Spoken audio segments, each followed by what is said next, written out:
5년 넘게 지역 중증장애인들의 일터였던 한 카페가 문을 닫았습니다. 운영권이 민간으로 넘어가면서 일자리가 사라진 지역장애인들은 반발하고 있습니다.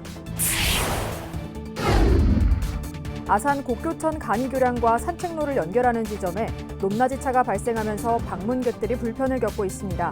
이에 아산시는 즉시 조치하겠다고 답변했습니다. 검찰이 천안 불당동 아파트 지하주차장 화재 사고로 600여 대의 차량을 파손케 한 출장 세차업체 직원과 업체 대표 등 4명에 대해 중형을 구형했습니다.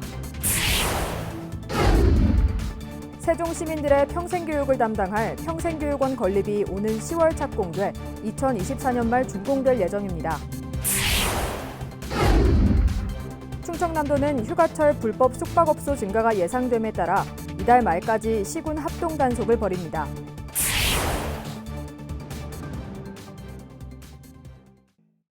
시청자 여러분 안녕하십니까? BTV 뉴스입니다. 5년 넘게 지역 중증 장애인들의 일터였던 한 카페가 지난 6월 문을 닫았습니다. 운영권이 민간으로 넘어갔기 때문인데 일자리가 사라진 지역 장애인들은 반발하고 있습니다. 송용환 기자의 보도입니다. 지난 2016년 한들문화센터 1층에 문을 연 카페입니다. 정부 공모사업에 선정돼 중증 발달장애인 3, 4명을 바리스타로 채용했습니다. 천안시 시설관리공단과 한국장애인개발원 등은 시설비를 지원하기도 했습니다.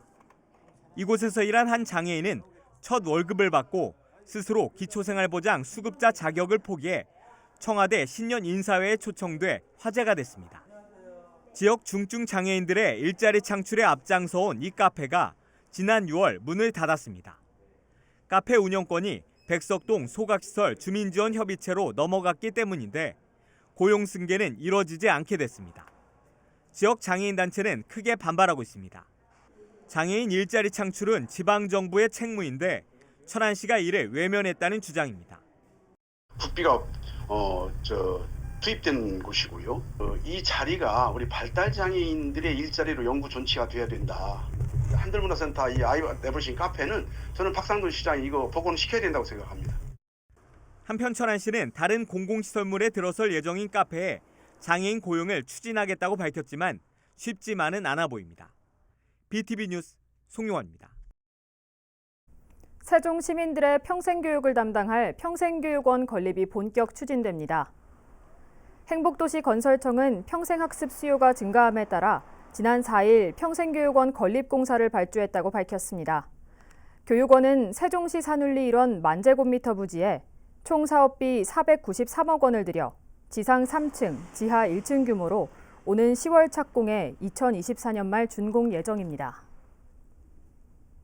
세종시가 9일부터 오는 22일까지 만 15세에서 39세 사이 청년 1,500명을 대상으로 청년사회경제 실태조사를 벌입니다.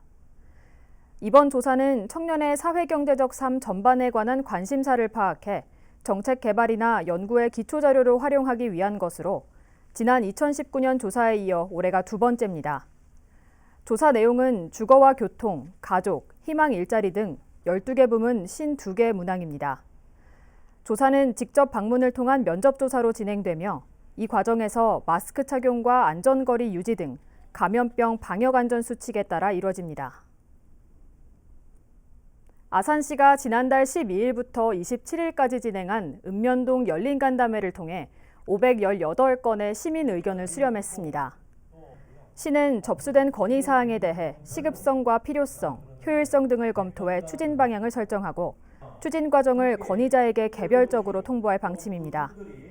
한편 아산시는 이달부터 매월 한 차례 민선 8기 시민소통과 공감행정 추진을 위한 열린 시장실을 운영할 계획입니다. 아산 곡교천을 건널 수 있게 설치돼 있는 간이 교량과 산책로 간의 높낮이차가 발생하면서 자전거 이용객이나 교통 약자의 이동에 불편을 주고 있습니다. 이에 아산시는 안전사고 발생 우려가 있는 만큼 즉시 조치하겠다고 말했습니다. 보도에 김장섭 기자입니다. 자전거를 타고 곡교천을 자주 방문하는 박기수 씨. 곡교천을 건널 수 있게 설치돼 있는 간이 교량을 건널 때마다 신경을 쓸 수밖에 없습니다. 교량과 산책로를 연결하는 지점에 약 3cm 정도의 높낮이 차가 있어 안전사고 발생 우려가 크기 때문입니다. 턱이 있으니까 아무래도 뭐 흔들리죠. 그리고 자세가 이제 흔들리니까 넘어져서 사고 날 수도 있는 거고, 자전거가 파손될 수도 있는 거고, 또 좀 마음으로 불안하고 그렇죠. 이렇다 보니 일부 자전거 이용객들은 교량 일부가 파손돼 높낮이 차가 낮은 곳으로 다니고 있습니다. 또한 유모차나 휠체어 등 교통약자의 이동도 불편하고 야간에는 높낮이 차를 식별하기가 더 어려워 자칫 안전사고로 이어질 우려도 있습니다.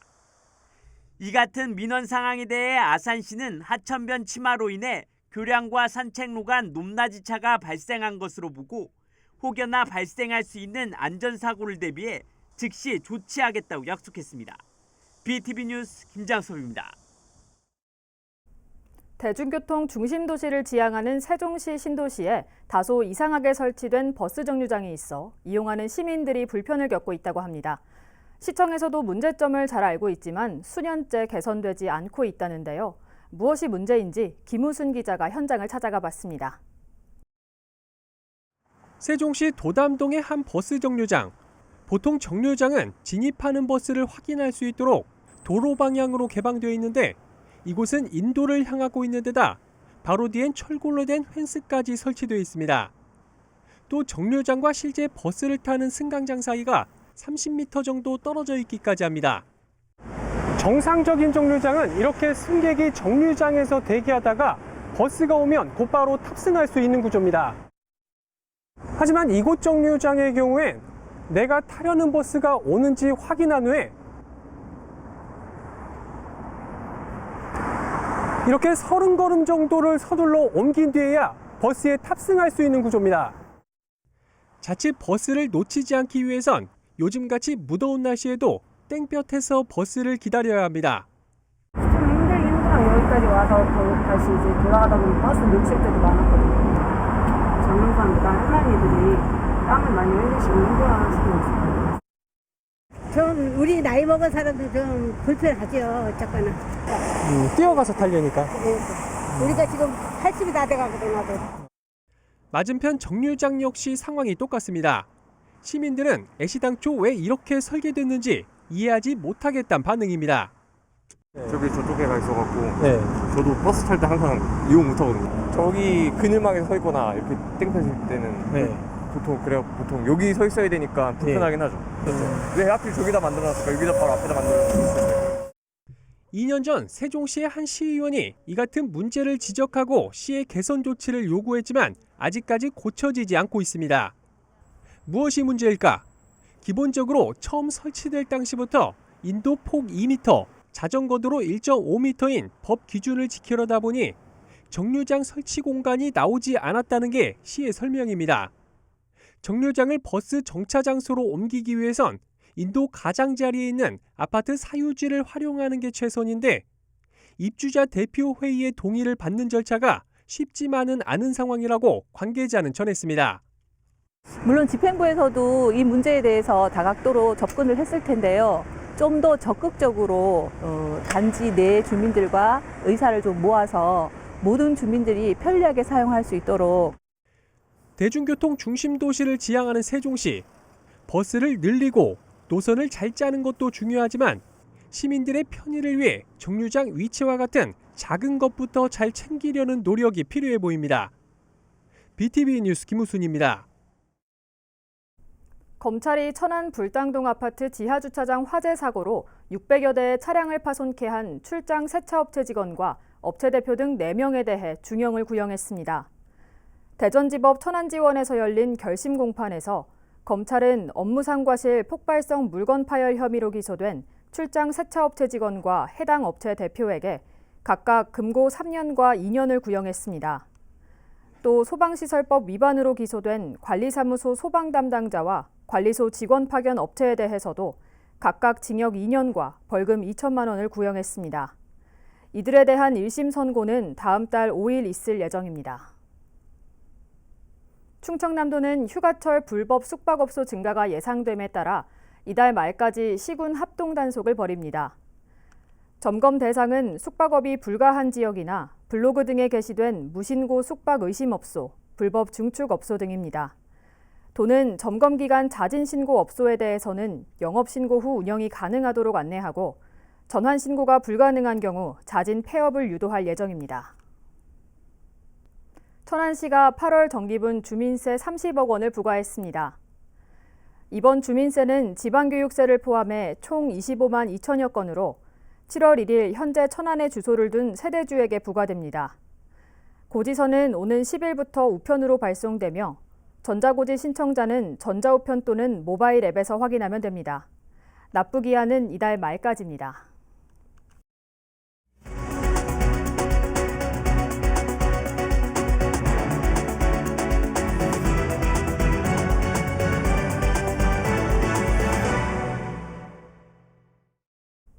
몸이 아픈 근로자에게 소득을 보전하는 상병수당 제도가 시범 운영되고 있는데요. 시범 대상 6곳 중 천안이 신청자가 가장 많은 것으로 나타났습니다. 송용환 기자의 보도입니다. 25년 동안 제지공장에서 일한 김만호 씨. 지난 2월 위암 2기 판정을 받고 휴직을 한 뒤 병원 치료를 받고 있습니다. 처음 석 달은 유급휴가로 월급의 70%를 받았지만 지난 6월부터는 수입이 전혀 없는 상황입니다. 정부가 지난달 4일부터 몸이 아픈 근로자의 경제적 지원을 위해 천안시를 포함한 전국 6개 지자체를 대상으로 상병수당 제도를 시범 운영하고 있습니다. 만 15세에서 65세 취업자가 대상인데 최저임금의 60%, 하루 43,960원을 받습니다. 상병수당의 모형 3가지 중 모형 2 적용 지역인 천안은 질병의 종류나 입원 여부와 상관없이 공제기간인 14일을 제외하고 연간 최대 120일 동안 수당을 받을 수 있습니다. 저는 아무것도 몰랐었는데 치료하는 중에 그 동무가 알려줘서 신청을 해봐라 해가지고 이는 제도가 생겨서 참 좋고요. 지금은 이게 있어서 저도 좀 어려운 걸 좀 풀려나갈 것 같고. 신청은 병원에서 상병수당 진단서를 발급받아 국민건강보험공단 천안지사에서 하면 됩니다. 최초 4주까지 신청할 수 있는데 이후엔 진단서를 다시 발급받아 8주 단위로 연장이 가능합니다. 천안은 한 달 만에 시범지역 중 가장 많은 94명이 접수를 완료할 정도로 수요가 높습니다. 천안시는 그 시범사업 지역 중에 모형 2루에서 대기기간이 14일임에도 불구하고 그 6개 지자체 중에서 가장 접수가 많은 상태입니다. 시는 시범사업 기간 동안 도출되는 문제점과 개선 사항을 보건복지부에 수시로 건의할 계획입니다. BTV 뉴스 송용환입니다. 경찰대에서 기산 2통을 연결하는 도시계획도로가 오는 2024년 준공을 목표로 추진됩니다. 이달 중 1구간 공사가 시작될 예정입니다. 보도에 김장섭 기자입니다. 아산 기산 2통으로 들어가는 도로입니다. 폭 4m의 좁은 마을 도로로 차량 교행이 불가능합니다.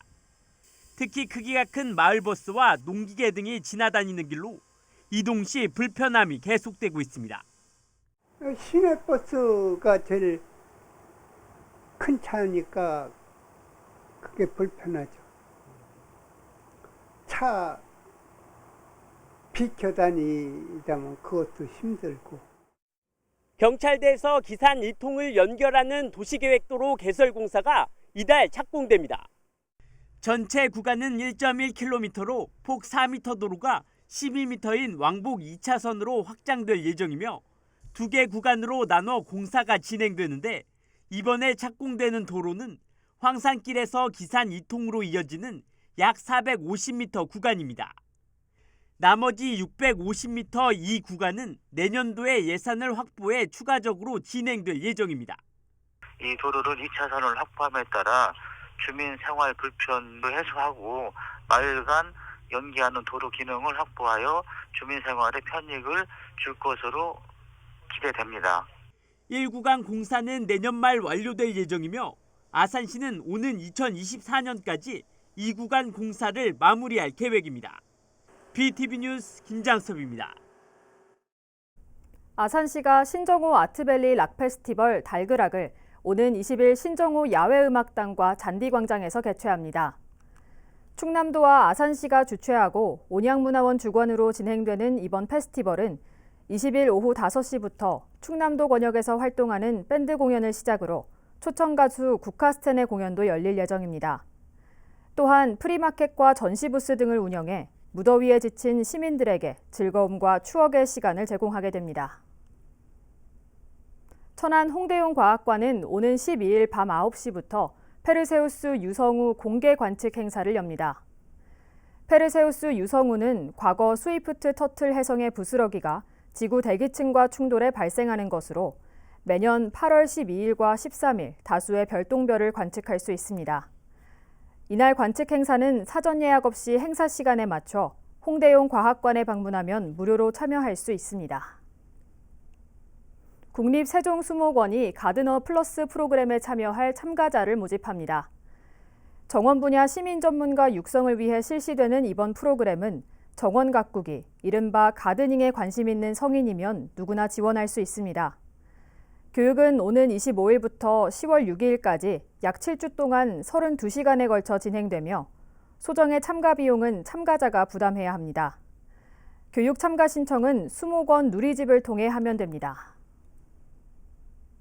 청년들의 구직 활동을 돕기 위한 천안시 청년도전 지원 사업이 호응을 얻고 있습니다. 올 상반기에만 100명이 넘는 청년들이 사업에 참여했는데요. 어떤 사업인지 송용환 기자가 소개합니다. 대학에서 응급구조학을 공부한 34살 송윤호 씨. 졸업 후 행사 MC 등 전공과는 전혀 다른 일에 흥미가 생겨 진로에 대한 고민이 큽니다. 대학을 졸업한 지 2년이 된 백동현 씨는 아르바이트를 하며 각종 자격증 공부를 하고 있지만 취업이 쉽지만은 않습니다. 이처럼 구직에 어려움을 겪고 있는 청년들을 위해 천안청년센터 이음에선 청년도전 지원 사업을 운영하고 있습니다. 밀착 상담과 채용 트렌드 파악 등 취업에 필요한 교육과 정보를 제공해 청년들의 진로 선택에 도움을 주고 있습니다. 더욱이 총 40시간의 프로그램을 이수하면 활동 지원금 등 30만 원이 지급됩니다. 내가 어느 분야에 조금 선택을 해서 직업을 선택해야 좀 나한테 잘 맞는 유형이 뭔지 이런 걸 좀 찾아갈 수 있는 시간도 가져볼 수 있는 것 같고요. 자기에 대한 좀 이런 이해를 좀 많이 할 수 있는 것 같고, 이게 노동법, 근로기준법 이런 부분에 대해서도 많이 공부가 됐었고. 전에는 조금 갈팡질팡하기도 했고 어떤 자격증을 따야 될지 이런 것도 좀 많이 고민을 많이 했었는데, 하고 나서는 이제 여러 가지 체험이나 이제 정보들을 이제 얻다 보니까 길이 좀 뚜렷하게. 청년도전 지원 사업은 하반기에도 계속됩니다. 연말까지 총 6차례 진행될 예정인데 경력 단절이 발생한 청년 부모와 직접 방문이 어려운 청년을 위한 온라인 회차도 별도로 마련할 예정입니다. 육아맘들이 많이 저희를 센터를 찾게 됩니다. 그래서 하반기에는 육아맘을 위한 이제 프로그램 중에서 청년 도전 지원 사업을 1회 정도 운영하면서 한번 추이를 지켜보면서 앞으로는 지역 기업과의 협약을 통해 기업에서 필요로 하는 맞춤형 교육을 실시하고 취업과 연계될 수 있도록 할 계획입니다. BTV 뉴스 송용환입니다. 세종시가 올해 6월 1일 기준 개별 주택 가격에 대해 오는 24일까지 열람 또는 의견 접수를 실시합니다. 대상은 올해 1월부터 5월까지 토지 분할이나 합병으로 신중축 등의 변동이 발생한 단독주택 등 개별주택 356세대입니다. 이에 따라 주택 소유자 또는 이해관계인은 시청 누리집이나 부동산 가격 알림이 읍면동 민원실에서 주택 가격을 열람할 수 있습니다. 열람 절차를 마친 주택 가격은 부동산 가격 공시위원회의 심의를 거쳐 다음 달 29일 결정 공시됩니다. 천안시도 오는 24일까지 올해 6월 1일 기준 개별 주택 가격에 대한 열람을 실시하고 의견을 접수받습니다. 대상은 올 들어 지난 5월까지 토지 분할이나 합병, 신중축 등의 사유가 발생한 주택입니다. 시청 세정과와 구청 세무과, 읍면동 행정복지센터를 방문하거나 부동산 공시가격 알림이 홈페이지에서 직접 확인할 수 있습니다. 이상으로 BTV 뉴스를 마칩니다. 시청해주신 여러분 고맙습니다.